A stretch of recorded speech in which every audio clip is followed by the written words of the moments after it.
Hi, welcome back to Advanced Writing or Composition. Professor Kent Lee here. Let me introduce the next couple of videos. And again, I'm using some recycled material here, some old videos from a couple of years ago, 1 or 2 years ago, and I've kind of rearranged and spliced them together. So the following video, I think this video, is going to start to talk about different types of sources, and we might have talked about some of this in my last writing class, the intermediate writing class last semester. So sorry if some of this is kind of repetitive, although this should be a review. But then there are some details we didn't get into. So this is going to hopefully go into more depth. So in this section of the course, we're looking at a couple of articles in the book. And I had you do at least one Google form assignment so far from them. And that is the article in the Harvard Business Review about gender equality in the workplace, and then an article from The Guardian about research on sex differences and cognitive differences. And there'll be some other articles mentioned in the video. There'll be links on the class website, so you can go there for a few more links, some more information and details. So this upcoming video is going to deal with what I call professional sources and academic sources. And so you're probably used to a distinction between popular sources and academic sources. Well, I'm going to say not quite, because in your first couple of years of college classes, you're going to be using what I call more professional sources, and then in more advanced classes, including this one, you're going to start to get into more academic sources. So, without any further ado, let's look at my old video on professional and academic sources.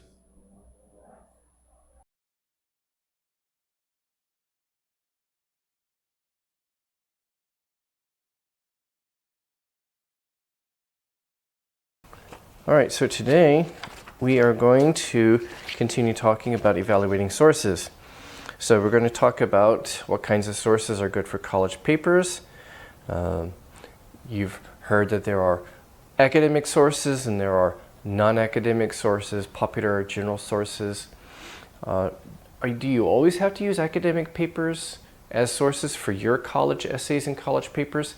Especially if you're a first or second year college student, are you ready to use real academic sources? Are you ready for that yet? If not, what can you use? Common kind of distinction in writing classes is there are academic sources and there are popular or general sources. And I think that distinction, that two-way distinction, is not quite right, because then they say, well, there are some better popular sources which you might use sometimes, and we'll talk about why that is.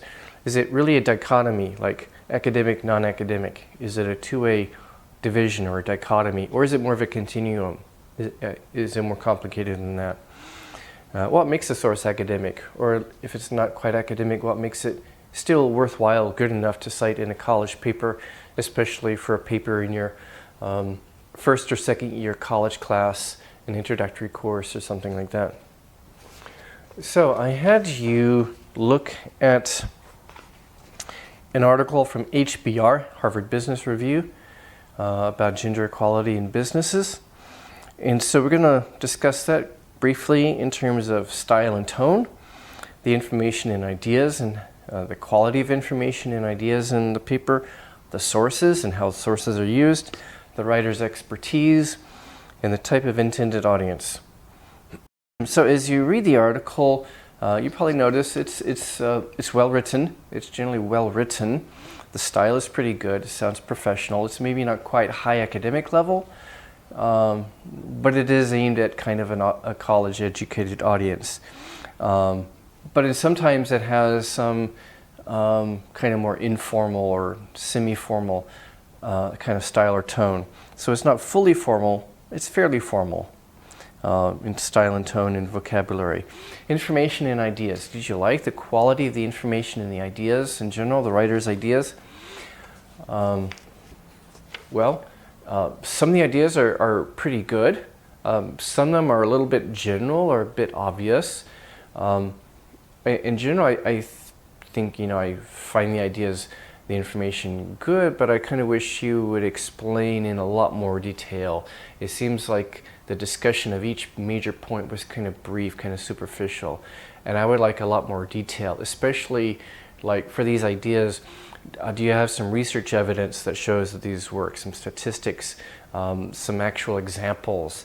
I would like more specifics. So I read this article thinking some of these ideas are really good, but I kind of want more specifics, more specific detailed explanation of like how these are implemented, examples, and some data on their effectiveness. So some ideas I think could be explained in a lot more detail. Sources. She kind of informally cites sources according to a study by such and such. There's no like formal system of citing sources that are kind of informally cited. Good sources generally, but again, I think she didn't use them well enough. She could have gone into much deeper explanation of the interesting ideas or information from these sources. Expertise. Is she an expert? Well, first, is she an academic expert? No, it doesn't sound like an academic expert, but she sounds like more of a professional expert, a business expert. So some people writing for Harvard Business Review might be business professors and they have some more academic expertise. But a lot of them are maybe more like business or professional experts.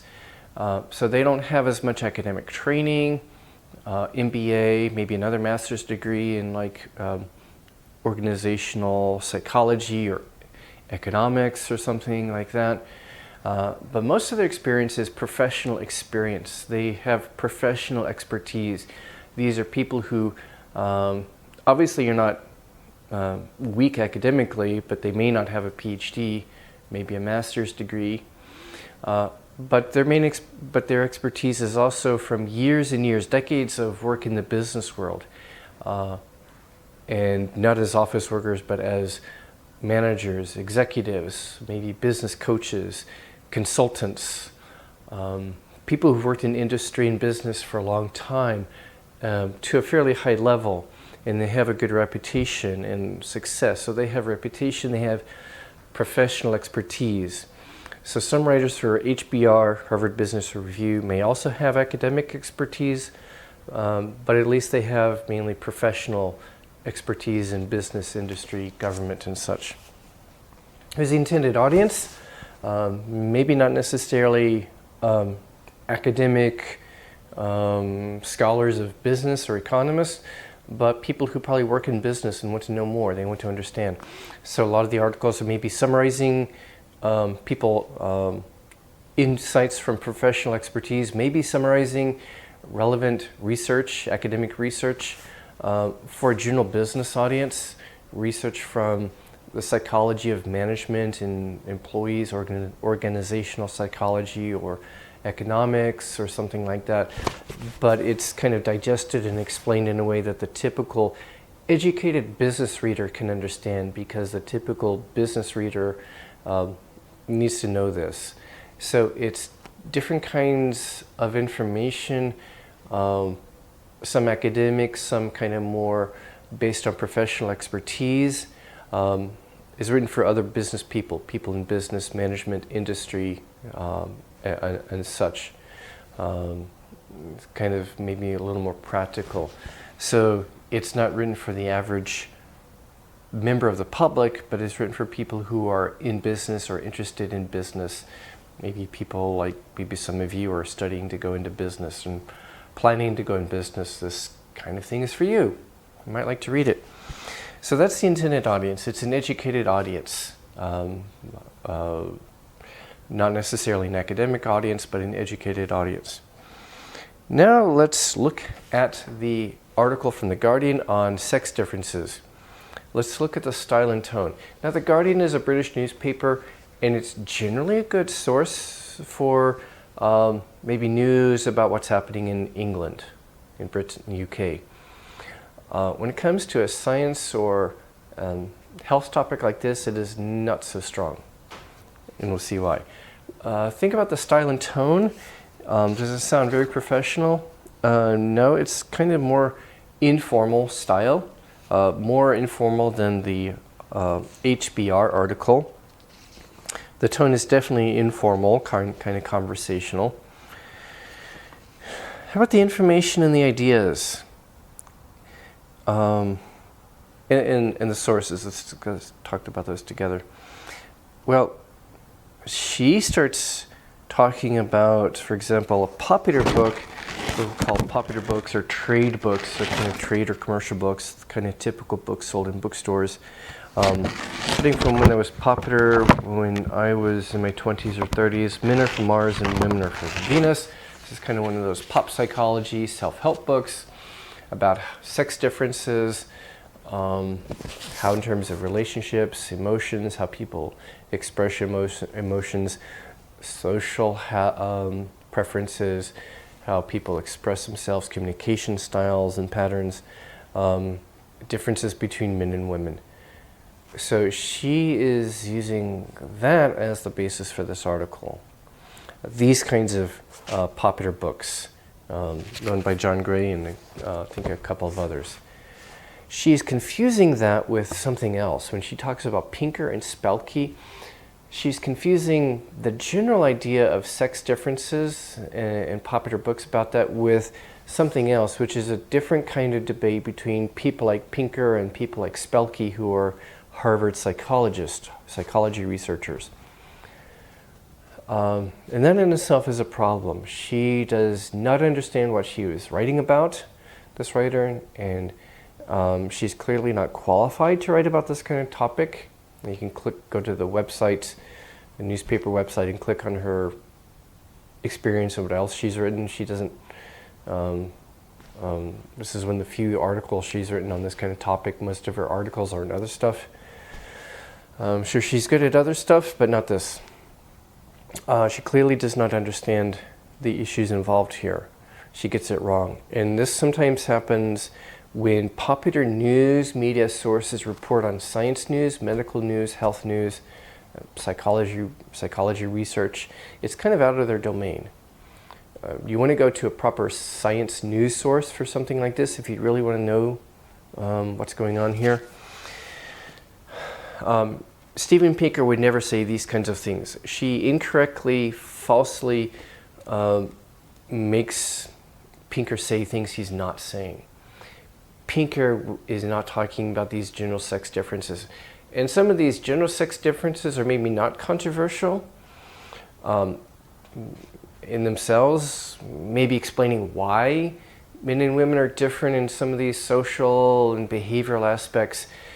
Maybe there's debate in psychology about the causes or sources of these, like how much of it has to do with upbringing, how boys and girls are socialized and such. But the fact that some of those sex differences exist is not controversial. And by the way, that should never be the basis for ethics or gender treatment. It would be kind of a fallacy or a wrong idea if you said, oh, men and women are different, therefore we should treat them differently when it comes to hiring them in companies or promoting them. That would be morally wrong or ethically wrong. That's not a valid basis for treating men and women. And that's a different issue. Pinker clearly says, if you watch a little bit of the video, he is pro-feminist, he's a liberal or progressive. He says discrimination is wrong. Discrimination against women is wrong. He's very, very clear about that. He is also clear in saying he does not believe in general intellectual differences between men and women. There is this general stereotype that men are better at math and science. And that's because traditionally boys were encouraged to study that. Girls were discouraged from studying that. And that's one, maybe not the only reason, but that's one of the reasons why women are underrepresented in science, math, and engineering, and men dominate those fields. Pinker is careful to say there are no general intellectual or cognitive differences. It is not true that men are better at math. I think he's clear about that. What Pinker is talking about is minor, little subtle, fine-grained differences, like certain kinds of visual spatial abilities or very certain kinds of things like that. Or there's more of an extreme, there are more extremely bright men, geniuses like Einstein, and a lot of really stupid men on the other end like Trump and people like that. Whereas there's less variation in intelligence among females. So overall, men and women, on average, there's no difference in intelligence on average. But Pinker cites studies claiming that there's more kind of extreme variation in men, more stupid men, more very genius, smart men, whereas women have less variation, fewer extremes. So this article really misrepresents Pinker's ideas. This is kind of a debate. This is a professional friendly debate in academia between people like Pinker and Spelke over whether there are maybe slight, fine-grained, little cognitive differences between men and women. Not general differences like a superiority in math or science or multitasking or things like that. That's not what this debate is about. So this article gets the facts really wrong. It really misrepresents the facts. A lot of times popular news media articles misrepresent or misreport science news, and it confuses the public and causes the public to distrust science or medicine. And it's not the scientists, it's the news media or popular news media who get it wrong. So if you really need to know, again, go to some good science news sources. So the writer lacks expertise. The writer misuses the sources and the information. She deals with the information at a very superficial and kind of popular level, not understanding the real academic scientific debate going on here. The intended audience is kind of like the general public, especially for this kind of article, anyone who can read. So it's not such a great source. Guardian might be a better source for certain kinds of news issues, British news, but not for this. Next, in the handout I'm providing, I have some other kinds of sources to think about. So again, pause the video and talk about these in terms of style and tone, the information and ideas, the sources, the expertise, and the intended audience. Comparing, for example, kind of lower quality general sources like blogs and SNS and a lot of popular trade books and magazines and popular websites versus two good reputable websites like New York Times, professional trade magazines. So you may not come across these very much. You probably don't know what these are. So kind of like Harvard Business Review, that's kind of like, in some ways it looks like an academic journal, but the kind of writing and contents are more for professionals, by professionals, for professionals. And people in certain fields and professions rely on these. So here's one I get. I never have time to read this, although it's pretty good. This is about psychology, current psychology research, but it's kind of summarizing current research for maybe non-researchers who are working in professional fields like education, government, business, like people who manage personnel management, counseling, psychology, and different fields like that, or people who are just interested. So it kind of, it has some aspects of academic writing in it, like in the way that sources are cited, but they're kind of more summarized in a way that the average educated person in a particular profession can understand.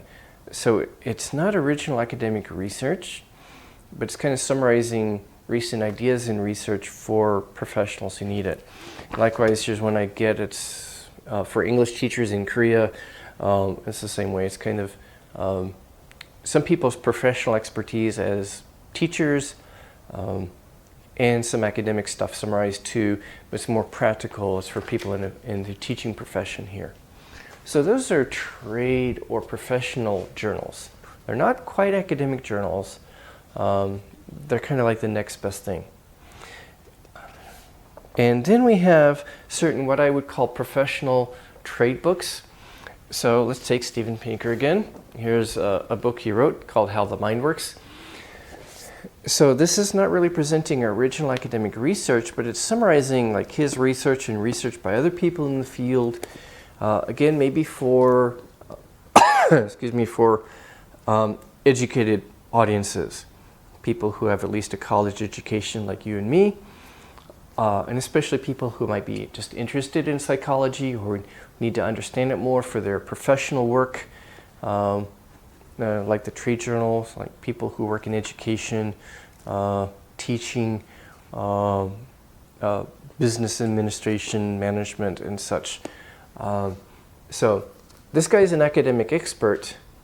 He's a Harvard professor. He used to be at MIT. I don't know why he moved down to Harvard. I think MIT is a better school.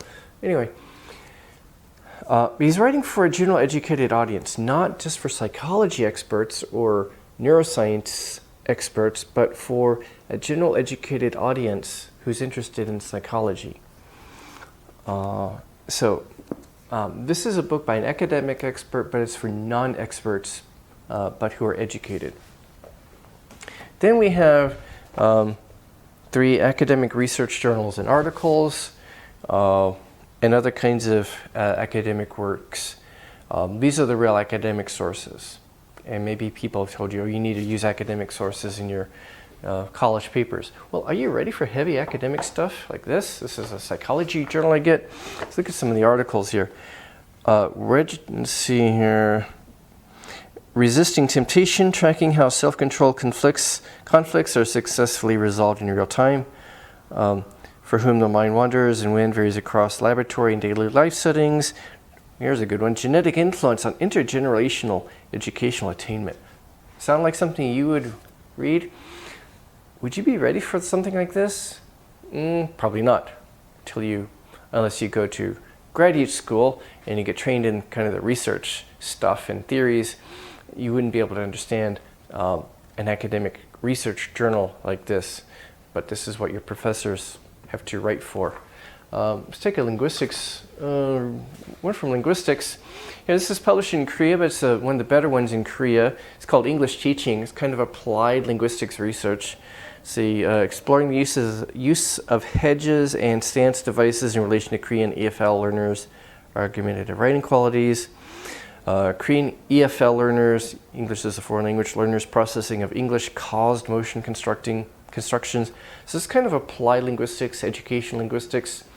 Probably more understandable than the psychology journal, but again, this is probably something you wouldn't be able to deal with, and you probably won't encounter until maybe your 3rd or 4th year of college, when you start reading some of the stuff in some of your more advanced classes as a college student. This is a pretty good one, by the way.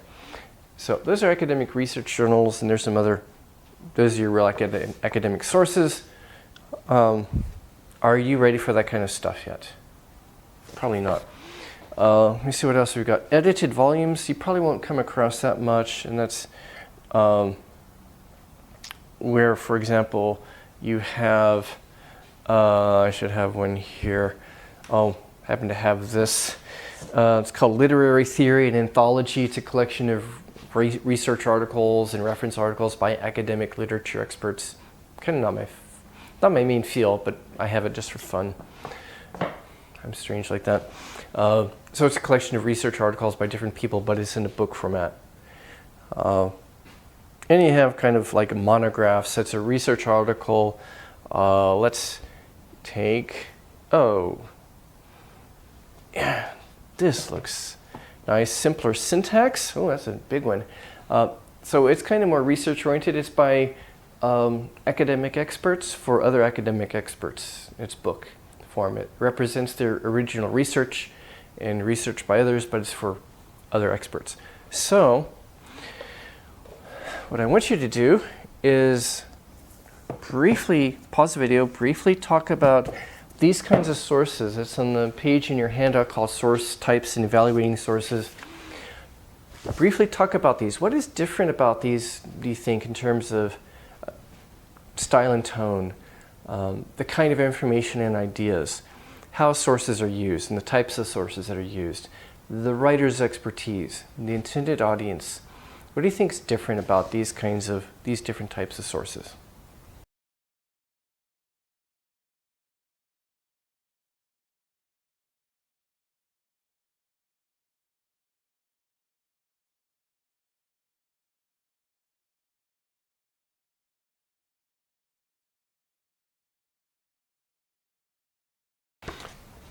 Okay, so you might see how some of these sources are obviously not of good quality for college papers. Some are, and some are kind of in a gray area. It will depend. There are certain kinds of sources that are maybe okay for a freshman, for writing a paper in a freshman or second year class, first or second year college class, an introductory class. But you probably wouldn't use it for a paper in your more advanced third or fourth year college class. And the kind of stuff you deal with in your third or fourth year college class and the kinds of sources you would read and cite in papers, you're not ready for that yet in your first or second year of college. So that's why I think the traditional distinction between academic sources versus non-academic, general, popular sources is not really helpful or useful. Because one, I think it's more of a continuum, and it's more complex. I make a three-way distinction in sources. I make a three-way distinction. I say there are general or popular sources that you generally don't use for college papers, but there are some special exceptions. We'll talk about it in a later video. There's some special exceptions. But generally, these sources you don't use. So pretty much 1 through 11, maybe 12. Well, your first or second year college textbook, that's kind of, it may be new information to you, but it's not new to anyone else in the field. It's kind of common information. So I'd say 1 through 12, maybe 13 also. Actually, I'm not sure about the Chosun Ilbo. I don't know Korean newspapers well enough to say, so I'm not going to commit to that. I think 13 is a little bit borderline. So definitely 1 through 12, these are kind of more popular or general sources. The tone and style is pretty simple, very informal. The information may be common information, or at least ideas that are not really original or unique or interesting, or not very informative. It's not really new expert information. The sources used, there may be no sources. There may be some sources that are cited informally. Maybe the sources are good, maybe they're not, but the writer probably doesn't have enough expertise, excuse me, either academic expertise or professional expertise in a particular profession to really know what they're talking about. So the writers lack expertise. The audience is a general audience, probably anyone who can read, and that's it. So these are general sources, and they're generally not good for college papers, with a few exceptions. Next, we come to like 14 and 15. Those are your more professional kind of sources, what I call professional sources, or maybe quasi-academic. Quasi is a Latin term meaning almost or partly academic. More professional. So either the person has professional expertise from working in a particular profession for a long time, or maybe they have academic expertise, but they're writing for a non-academic or less academic audience. Like, here's another Steven Pinker book. Where was it? Yes. Yeah. So he's an academic expert, but he's writing this for maybe non-experts in linguistics. He also is a linguist. Non-experts in linguistics. So it's by an expert, but for non-experts. For an educated but non-expert audience in the field. So those are what I call professional sources. They're fairly professionally written. There's some use of sources, maybe formal or semi-informal way of citing the sources, but it makes good use of good sources. And it may summarize information and explain it to kind of an educated but non-expert audience like us. Okay, so far this video has talked about professional sources as opposed to academic sources. And again, the professional sources are more like what you would rely on, primarily in writing papers for your introductory classes in your first 2 years of college, and then later on in college you'll start to get introduced to more academic sources, not really heavy academic sources, but some academic sources. and you'll be increasingly expected to use some of those in writing your research papers in your more advanced college courses. And for this class too, I will expect you for your midterm, especially your final, to also use at least some academic sources, cite them, use them meaningfully in your papers. You can also use professional sources too, that's fine for papers in this class, but you should also start to use more academic sources. So in the next video, I'm going to maybe say more about different types of sources, academic, professional, popular sources. So I'll see you in the next video. Goodbye.